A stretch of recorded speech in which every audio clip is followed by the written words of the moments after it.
The biggest risk to the United States economy was never the AI bubble. It was never China, and it was never the orange man in the Oval Office. It's something much more boring, and it's something you've likely never heard about, unless you've gone deep down the finance rabbit hole. And that's exactly why nobody's paying attention to it.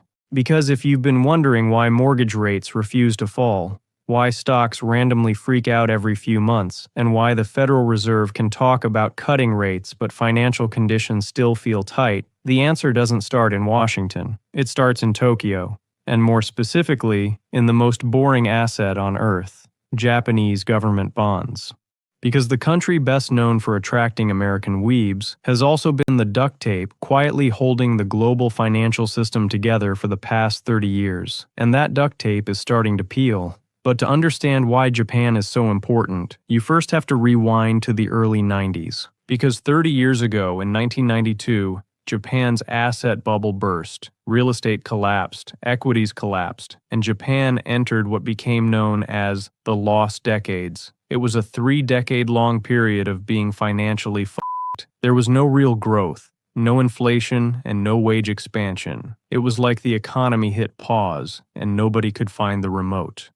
So the Bank of Japan did what central banks do when they're out of options. They cut rates to zero, and then they cut rates below zero, and then, when that wasn't enough, they introduced something called yield curve control, which sounds like a Marvel villain, but actually just means we're going to cap long-term bond yields, whether the market likes it or not. Basically, the Japanese government superglued interest rates to the floor, so for decades, Japanese government bonds yielded pretty much nothing, and that created massive problems for Japanese investors. Because imagine you're a Japanese life insurer, pension fund, or even a bank. You have $1 billion investment portfolio, and your domestic government bonds are paying you 0%.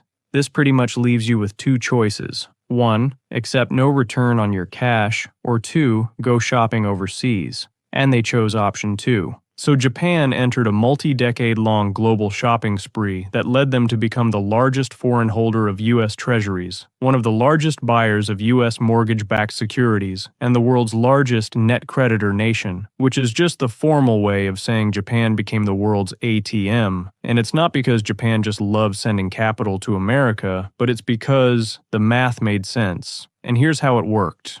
Meet Bob. Bob wants to start making some money through investing. So Bob goes to the Japanese markets and borrows money in yen at near zero interest rates. Then Bob converts that yen into dollars and buys U.S. treasuries that yield 4%. And after hedging costs and fees, he pockets the spread. And that's what became known as the yen carry trade. Investors would borrow in yen at near zero interest rates and then invest in foreign assets that yielded higher returns. And when investors' borrowing costs are near zero, they don't just buy treasuries. They buy tech stocks, they buy real estate, and they buy into emerging markets. Basically, if it's got a pulse and it yields more than 0%, they'll buy it. And that's why for years, this trade became one of the largest sources of global liquidity. At its peak, the yen carry trade was estimated by some banks to be in the trillions. It was like the global markets were running on Japanese Wi-Fi.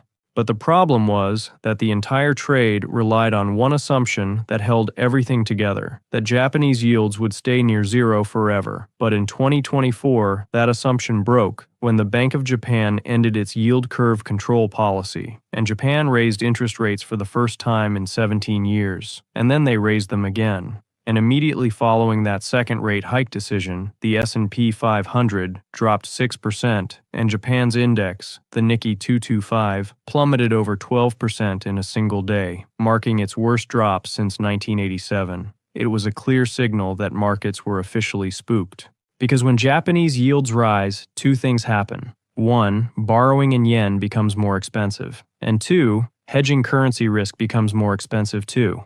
And suddenly, the free money trade isn't so free anymore. And that 4% US Treasury Bob was looking at doesn't look so good anymore. And this was the beginning of the end for the yen carry trade. Because now the math had flipped, and the trade was no longer a no-brainer. And when the math flips, the capital flows flip too. And the money that flowed out of Japan for decades was starting to return home. And this is what's called repatriation, and it's one of the biggest threats in global markets today. Because investors are starting to realize the uncomfortable truth. The cheapest source of global liquidity for the past 30 years is no longer cheap. But here's why it actually matters. Because for decades, Japan wasn't just some random buyer of US debt. They were one of the most consistent, price-insensitive buyers of long-term treasuries. And the yields on those long-term treasuries?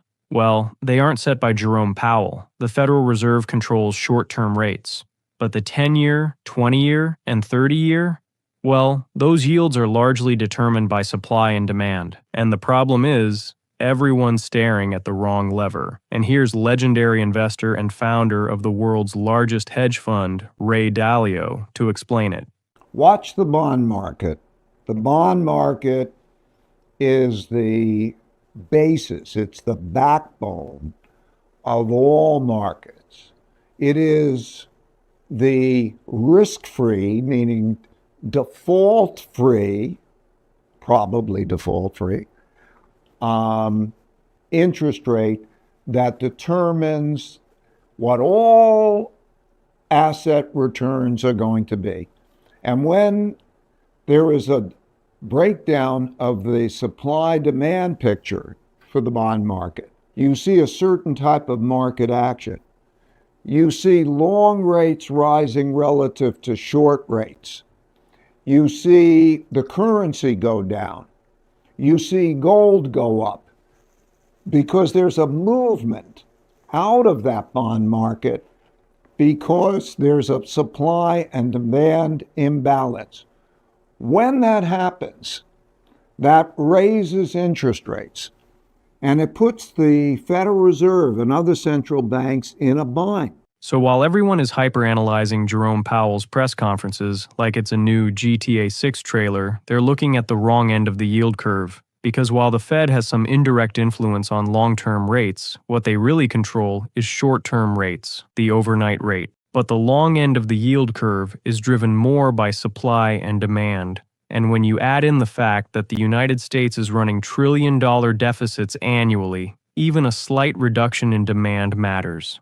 Because the Treasury has to issue massive amounts of new debt every year just to keep the lights on in the economy. And as this debt issuance keeps growing, someone has to absorb it. And for the last few decades, Japan was a key part of that absorption machine. But before I explain why if Japan backs out, we are totally a quick pause, because this video is sponsored by Gamma. I personally use Gamma because the hardest part about creating finance videos isn't the research. It's turning scattered ideas into a clear structure. Because when I'm breaking down complex topics like the cross-currency carry trade, the thinking is messy at first. It's notes everywhere, half-formed arguments, and connections that make sense in my head. And if the structuring isn't clear, the whole thing falls apart. And that's where Gamma comes in. Gamma isn't just a presentation tool. It's the bridge between your raw ideas and real polished output. Here's how I've been using it. First, I'll start inside Claude and upload whatever data, research reports, and any other scattered notes I have. From there, I go into Claude's settings and enable the new Gamma connector. Now here's where the magic really happens. All I have to do here is ask Gamma to create me a presentation based on everything I've uploaded. And in seconds, it builds a clean, structured deck that turns my scattered notes into a coherent presentation. And the best part? If I find new information or add new context in Claude, it'll simply update the Gamma deck as my thinking evolves, without rebuilding it from scratch. Gamma allows you to go from brainstorming to a finished deck without losing any momentum. And it's not just limited to Claude. Gamma can connect to your GitHub, Notion, and even your Gmail. Gamma makes sure your ideas don't stay trapped as notes. If you're interested in checking out Gamma, you can head to gamma.app, or you can find it directly inside Claude connectors. Thank you again to Gamma for sponsoring this video. Now back to how Japan might fuck our economy. Because if one of the largest historical buyers of United States Treasuries stops buying, then yields have to rise to attract new buyers. And that's how supply and demand shape long-term bond yields. But that's also how you can get a situation where the Fed cuts the federal funds rate, short-term yields fall, but long-term yields stay elevated, and that's how you get what's called a steepening yield curve. And if this happens and long-term rates stop cooperating, then it stops being just a bond market story, and then becomes an everything story.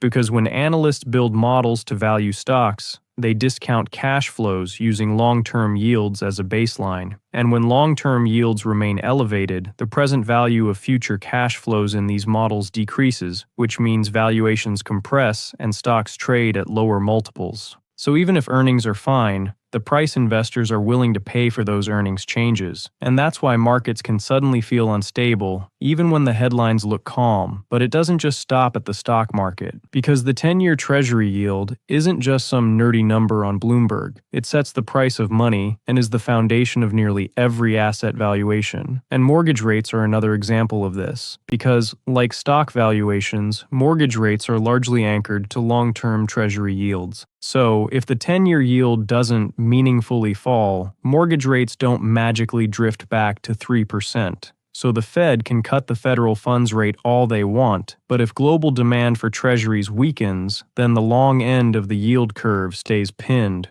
And when that happens, mortgage rates stay high, housing affordability stays strained, refinancing activity stays muted, and home transactions slow. But it's not just mortgage rates and equity valuations, because if you zoom out even further to corporate credit, it's the same story. If you remember back when capital was cheap in 2020 and 2021, when rates were suppressed, companies were issuing debt like it was Black Friday, and interest rates were 90% off. And when companies have access to cheap financing, we see increased deal flow, higher valuations, and more activity. And that's because credit is the bloodstream of the corporate world. But if borrowing costs stay elevated, we see the opposite. We see risk appetite fall, growth slow, and capital tighten. And this is the main point of the video, because for 30 years, the United States benefited substantially from being on the receiving end of the world's largest carry trade, and now that trade is unwinding. And as Ray Dalio said, the bond market is the backbone of all markets, and the interest rate that determines what all asset returns are going to be. And what we are currently seeing is a tangible catalyst reshaping the foundation of the bond markets. And there's a reason why traditional financial media is ignoring this. It's because it's not clickable, and because it wouldn't trend on Twitter.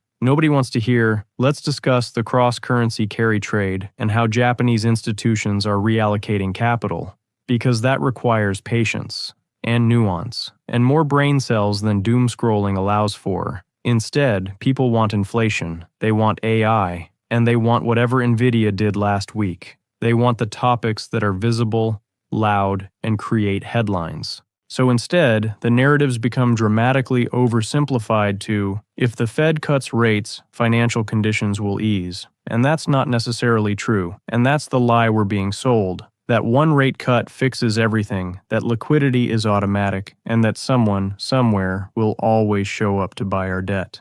But what if they don't? And what if the largest foreign holder of US Treasuries decides to take a step back? Well, then you see global liquidity tighten, and liquidity is the oxygen in markets, and when it tightens, well, that's the cost of money changing everywhere. And like I covered, it affects everything, from stock valuations to mortgage rates to corporate credit. And that's why I made this channel, because I want to shine a light on the issues that actually matter, the issues that traditional financial media won't touch because they don't get clicks. So if you're interested in knowing about what's actually happening in financial markets, hit subscribe and turn notifications on, because I'll be covering the stuff that traditional financial media won't. Because the real threats in markets aren't the loud ones. Those are usually priced in. The real threats are the ones hiding in plain sight.